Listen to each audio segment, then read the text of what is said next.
Hey guys, welcome to our channel. And if you want to use your Discord token for login to your Discord account, then this video is for you. You can do is you can find a login option here. You can simply click on login if you find it, but I have already logged into Discord. That's why it has just captured my data and it is directly logs me into the Discord. That's why I can actually show you. You can find a login button here instead of open Discord. Then you can simply click on login and you can find the login page where you have to enter the email address and password.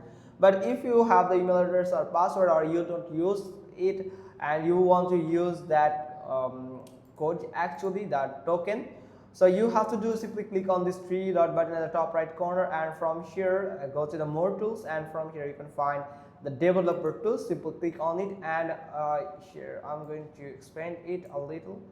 Now from here you have to go to the source. Now after going to the source you have to go to the Discord, and here it is. Right, let me show you. Sorry, not this. We have to go to the application, and when we are on application, then we have to simply click on private state token, where we can find the store token from here that we can actually use.